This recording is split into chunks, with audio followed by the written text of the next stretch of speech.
Bonjour, Ewat, mes divines et divins Képris, j'espère que vous vous portez comme un charme égyptien.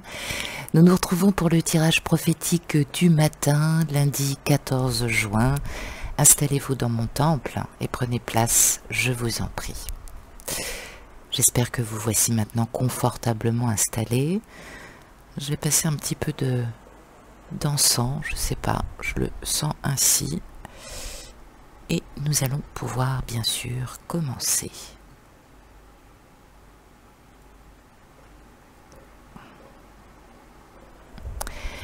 Nous sommes soutenus ce matin par les énergies de la lettre hébraïque Nun.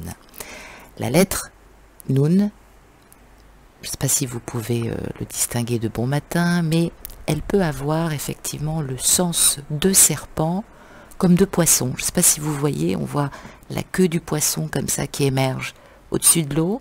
Et puis on peut voir effectivement un serpent plongé dans l'eau, effectivement. Alors, dans les langues sémantiques, Nun se traduisait effectivement par l'appellation de poisson ou de serpent d'eau.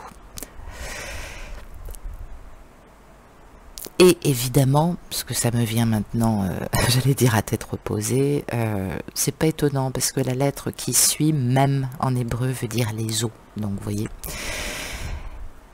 Nous allons donc voir ce matin que Nun évoque non seulement la lumière de la conscience qui émerge des profondeurs, nous sommes complètement dedans, et dans cette perspective, Nun exprime bien sûr la plongée en soi, la transformation. Je vous le donne en 1000, le grand œuvre. Le grand œuvre, je le rappelle, en alchimie, c'est la réalisation de la pierre philosophale susceptible de transmuter les métaux vils en nous, de guérir à coup sûr et d'apporter l'immortalité de l'être. Et plus généralement, évidemment, de quoi va nous parler Nun? Eh bien de ce qui est caché dans les profondeurs. Donc, il s'agit ici des profondeurs de l'être, du psychisme humain, à mettre en lien avec le symbolisme de l'eau, de la lune, et bien évidemment de la femme. Donc, du féminin. Et oui, parce que dans ces appellations-là, on entend trois éléments évocateurs. On entend l'inconnu, c'est la face cachée de la lune, l'inconscient, les profondeurs des eaux, la spontanéité, donc j'en compte plus que trois, la spontanéité de la vie, les mystères de l'existence, et puis bien sûr la genèse, la fameuse génération de notre existence et la fécondité de celle-ci. On peut entendre aussi bien évidemment la transmutation ou la manifestation. Alors, on a évidemment ce matin ce focus sur les profondeurs de l'être en nous, dissimulées au fond de nous. Donc évidemment, nous sommes très souvent insaisissables, que ce soit toi ou l'être aimé. Nous représente l'ombre cachée de nous-mêmes, mais qu'il faudra tenter d'approcher et de comprendre. La connaissance primordiale oubliée. Alors c'est pas très loin de la force de l'ombre et du maître de l'ombre, je te l'accorde, mais cette connaissance primordiale oubliée qui émerge dans notre vie sous la forme d'une inclinaison spirituelle, d'une intuition, d'une étincelle, de lucidité ce matin. En tout cas, je te le souhaite. Et pour accéder à cette connaissance, eh bien, il faudra oser plonger en soi. Alors, c'est peut-être l'autre, c'est peut-être toi, évidemment. Donc, mes chatons, la plongée en soi que propose Nun, c'est le moyen de rencontrer ce qui nous dépasse.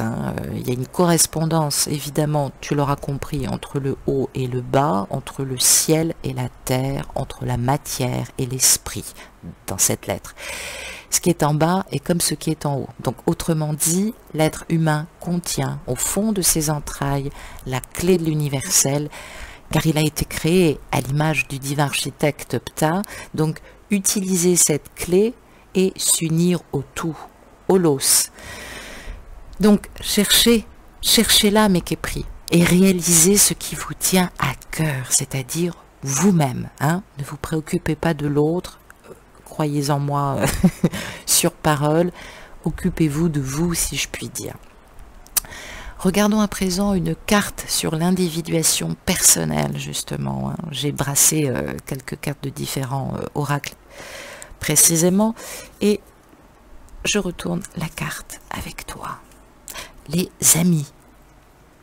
Elle est très mignonne cette carte. Les amis. Alors évidemment, les amis, eh bien, j'allais dire un ami, qu'est-ce que c'est? C'est quelqu'un qui vous aide à grandir, à vous éveiller, à trouver le chemin qui vous éclaire lorsque vous êtes dans la pénombre et qui vous révèle ou relève lorsque vous tombez. Normalement, il ne vous empêche pas de vivre vos épreuves, mais il vous aide à en tirer une leçon évolutive. C'est une âme fraternelle qui vous ouvre son cœur, j'allais dire, sans jugement.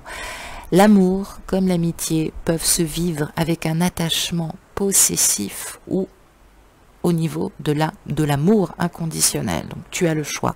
Un ami ne se claque pas des doigts quand nous sommes en mal de tendresse. Ce n'est ni un esclave à remonter le moral quand nous avons besoin, justement.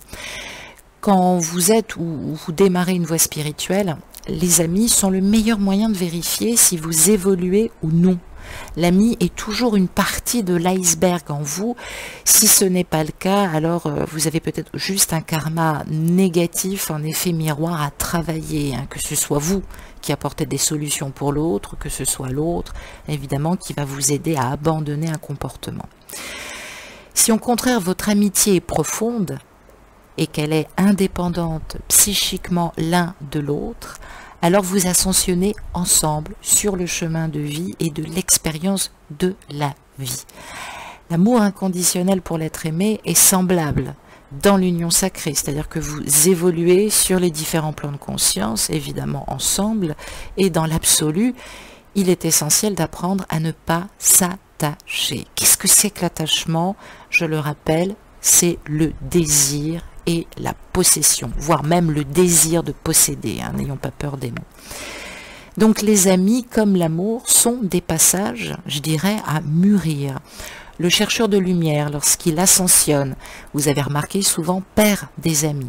Il n'y a pas à s'inquiéter parce qu'il en retrouvera d'autres qui correspondront mieux à sa vibration, hein, à son équilibre psychique, c'est-à-dire ceux qui sont un petit peu déséquilibrés vont disparaître. Chez l'adepte, chez le képri, chez le cheminant, le disciple que nous sommes, il est bon d'apprendre à vivre en fraternité avec ses frères et ses sœurs spirituelles et bien sûr, si on le peut, en tout cas, s'engager dans le service de l'humanité. Il s'agit là forcément de l'amour inconditionnel par définition, et je vous assure beaucoup plus puissante que l'attachement qui lui fait souffrir. Le profane a des amis, j'allais dire, comme des béquilles. Le cheminant comprend, lui, que les amis sont des miroirs pour l'aider dans sa croissance spirituelle. Donc il va vraiment les chérir et les écouter. Vos amis sont des amours de travail, si je puis dire, qui vous aideront dans votre voie spirituelle et vos relations amoureuses. Ça, évidemment, évoque du questionnement ce matin. Peut-être devez-vous vous demander comment vous êtes principalement en amitié et principalement en amour. Est-ce que vos amis doivent-ils être tout ou faire tout pour vous, hein, et l'autre, bien évidemment. Est-ce que l'autre doit-il être ou tout faire pour vous? Ça, c'est la grande question. En tout cas, soyez une vraie amie pour l'être aimé, avec compassion et fraternité lorsque vous le sentez dépassé par sa vie, dépassé par son karma relationnel, qu'il est pur, hein, autant le dire. Que te dit le ciel ce matin? J'ai tiré 2 cartes de l'oracle de l'Améodec, l'oracle astrologique de l'Améodec. On va se pencher, évidemment, on va voir quel pouvoir en toi est affaibli ou quel pouvoir dois-tu retrouver, hein, pourrait-on dire. Je vais pousser le bâton d'encens pour éviter qu'il tombe sur mon tapis. Voilà, ça y est, c'est fait. Je retourne la première carte. Ah, l'élément feu, les signes de feu en termes de travail archétypal. Le feu, l'action, l'énergie, l'élan, la passion, la volonté, le désir. Tout ça doit se transformer maintenant, j'allais dire plutôt dans de l'enthousiasme pour la vie. Donc on va évoquer l'élément feu associé au bélier, au lion et au sagittaire. Les signes de feu se distinguent par leur exubérance, leur confiance en eux, un certain orgueil, une forte impulsivité et une passion sans commune mesure. Personnalité quelquefois explosive par excellence, on les considère souvent comme extravertis, positifs et évidemment très masculines. C'est une énergie masculine. Leur point commun, me dirais-tu, réside dans leur élan vital qui se traduit par un extrême enthousiasme et une volonté de faire. Donc, en archétype, on te demande de mettre de la couleur dans ta vie et dans ton existence. En tout cas, voilà, de le faire comme, comme ces signes en élément feu. Évidemment, il ne faut pas oublier que les signes de feu sont empreints d'une honnêteté naturelle qu'ils expriment avec la spontanéité d'un enfant. Un côté un peu direct qui peut des fois blesser, alors que ce n'est pas leur souhait, hein, vraiment, je vous assure. L'élément feu et tout ce qui gouverne en général le feu est assez généreux, hein, et très humain. Alors, me direz-vous, ben oui, hein, comment est-ce qu'on peut dresser le portrait? Donc, petit rappel, les signes de feu, le bélier n'a pas peur de prendre des risques, fait semblant de s'en foutre, il faut quand même le dire, mais se sent en réalité concerné, très compétitif, déterminé et ne se laisse pas influencer. Le lion, bah, il a toujours un avis sur tout, mais c'est agréable, je trouve. Il parle avec son cœur et protège ceux qui l'aiment. Sa vie aussi, forcément, est une vraie comédie musicale. Il lui arrive plein de choses, il rencontre souvent des gens assez extraordinaires, parce que oui, il est assez charismatique. Et puis, bah, le Sagittaire, lui, il aime les débats philosophiques. Attention, parce que ça, c'est quelque chose que je constate aussi, son corps est dans le présent. Hein, ami du Sagittaire, mais son esprit est ailleurs, tout le temps. Et puis c'est vrai qu'il a toujours le dernier mot, mais en général pour taquiner. C'est jamais vraiment méchant. Donc, quel est leur point commun? Eh bien, ces trois signes en élément feu n'abandonnent jamais, sont nés pour diriger et sont hyper, méga indépendants. Par contre, ils se montrent très intuitifs. Ils s'appuient généralement sur leurs instincts, ce sont des signes qui ont foi en leurs propres ambitions, mais c'est vrai qu'ils ont tendance aussi à sauter des étapes cruciales et à ne pas être conscients de l'impact émotionnel de leurs actions. Donc c'est peut-être ça qu'on te pointe du doigt ce matin. Impatients par nature, les signes de feu vont toujours de l'avant, c'est vrai qu'ils poursuivent passionnément leurs objectifs et ne regardent jamais en arrière. Donc au lieu de cela, j'ai envie de dire qu'ils courent toujours vers l'avenir. Donc en somme, on te demande ce matin, on vous demande ce matin d'être audacieux comme un bélier, donc jouer avec le feu, pas trop tout de même. L'élément feu est une énergie de force, de conquête, qui est reliée à ce désir d'affronter le monde. Reprendre évidemment sa force intérieure par de l'optimiste et de la spontanéité, j'ai envie de dire. Mettre votre passion fervente, celle que vous mettez en amour, autant que dans la vie en général. Ça, c'est pour l'ego, c'est pour la personnalité extérieure, c'est ce qu'on te demande ce matin. Pour l'amour et les plaisirs, eh bien de faire comme le lion, d'être généreux, fièrement, charismatique, rayonnant, hédoniste, charitable et bien sûr bienveillant. Et puis le Sagittaire, lui, en archétype, il va caractériser, j'allais dire, l'élévation spirituelle. Il faut faire comme le Sagittaire, si je puis dire. Extraverti, altruiste, positif, généreux, d'être un grand voyageur de l'âme intérieure en écoutant aussi ses rêves prophétiques. Hein. Le Sagittaire fait beaucoup de rêves. Alors vous allez me dire que peut-être que vous n'en faites pas, mais en général quand vous en faites, ce sont des rêves qui se réalisent. Et puis surtout, il faut le dire. Hein, il faut le dire. Alors je sais que ça va pas être facile aussi, et je me doute bien que chacun a des vies aussi des fois très compliquées, mais le Sagittaire est un signe qui porte bonheur. Et oui, mes amis Sagittaires, vous portez bonheur. Je parle de ceux qui sont nés en signe solaire, de naissance. Je parle pas des ascendants. Donc, essayez un petit peu de caractériser tout ça en ce moment, et puis si les choses sont alignées, ben, de l'être aussi auprès de votre jumeau. Bien évidemment, s'il n'est pas dans une phase d'échange, bien ne perdez pas votre temps, économisez-vous. Voilà, c'est très très important. Deuxième carte, nous allons le voir, bien comment réactiver cette énergie de force, d'optimisme, de générosité, bien évidemment, et de positivisme et d'élévation spirituelle. Je sais, ça fait beaucoup pour un lundi matin, mais tout ça est régi, j'allais dire, que par un seul magma, hein, se relier au tout, bien évidemment. Donc, comment réactiver tout cela? J'ai tiré une deuxième carte que je dévoile avec toi. Ben voilà, le Sagittaire, c'est assez drôle. Ben voilà, on est en archétype, le signe du Sagittaire, la planète de Jupiter également. Donc, ben on va se concentrer, un focus sur l'archétype du Sagittaire. Donc, ben j'allais dire être en ouverture d'esprit, être dans le partage, et puis surtout donner du sens à sa vie.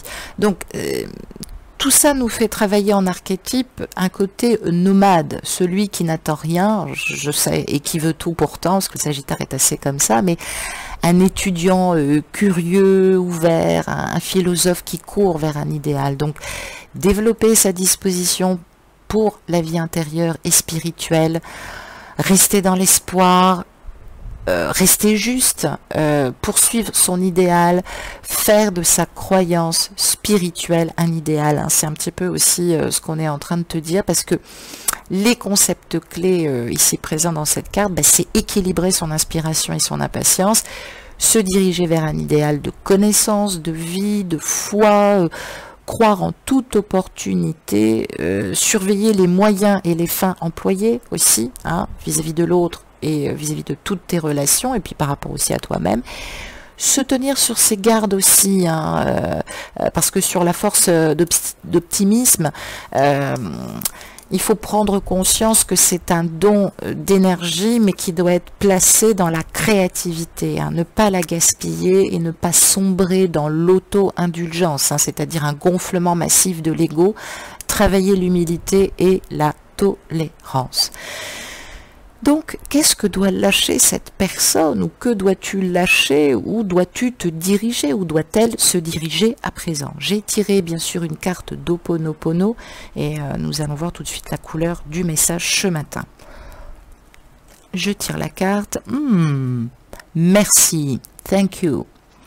Merci à la vie et à moi-même, car aujourd'hui je sais que je peux me libérer d'un comportement qui ne me convient plus. Donc évidemment, on peut nous parler d'un côté peut-être excessif, volontaire, un petit peu despotique, un petit peu dirigiste aussi, et le transformer par une force optimiste, hein, c'est très très important. Je vais recouvrir cette carte avec l'oracle d'Élise et l'oracle Humanis, histoire d'avoir quelques précisions. Que veut dire profondément, j'allais dire, cette carte? Je prends mon petit paquet et je vais brasser les cartes.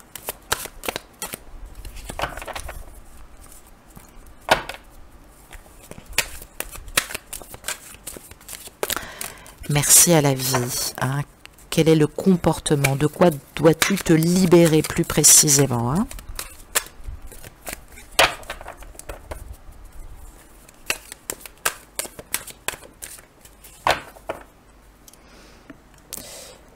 Je vais mettre les cartes sur le côté et nous allons étaler le jeu. Alors, puis on va aller chercher cette première carte. Et puis, on va aller chercher cette deuxième carte.